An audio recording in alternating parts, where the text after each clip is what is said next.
రాజకీయ నాయకుల ఎత్తుగడలన్నీ రాజకీయంలో ఎట్లా నెగ్గాలే అనే దాని మీదనే ఉంటాయని అందరికీ ఎరుకున్న ముచ్చట్నే.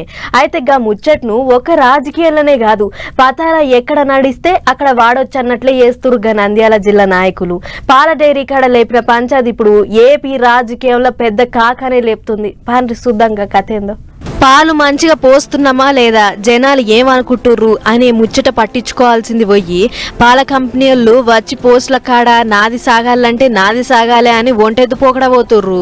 నంద్యాల విజయ డైరీలున్న 3 డైరెక్టర్ పోస్టులకు నామినేషన్ లేసే కార్యం నడిచింది. అందరు గాపంలో ఉండంగా ముచ్చట ఎరికైన ఆళ్లగడ్డ ఎమ్మెల్యే భూమా అఖిలప్రియ నామినేషన్ లేచుడు గిట్లనేనా, అంత ఉల్టా పుల్టా చేస్తుర్రు, పదవులన్నీ మీకే వచ్చేటట్లు చేస్తుర్రు, కంపెనీ ఏమన్నా మీ అయ్యజాగిరా, ఇదేం తరీకా అని చెప్పి ఆమె అభిమానులను పార్టీ కార్యకర్తలను విజయ డైరీ కడికి తోలింది. ఇక అందరిట్లా గేట్ల కాడ కూర్చొని నామినేషన్లు బంద్ పెట్టాలి అని జంగు లేపిర్రు.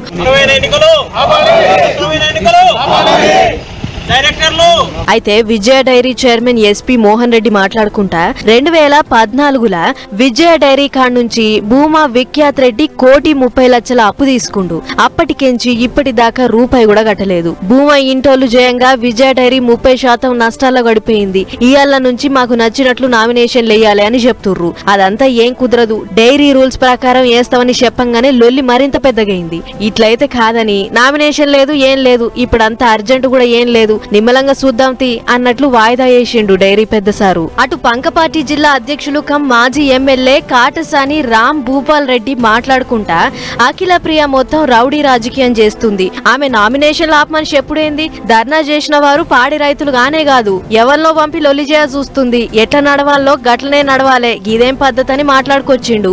మరిగా ఏమైతుందో ఎట్లయితుందో చూసుకుంటూ పోవాలి.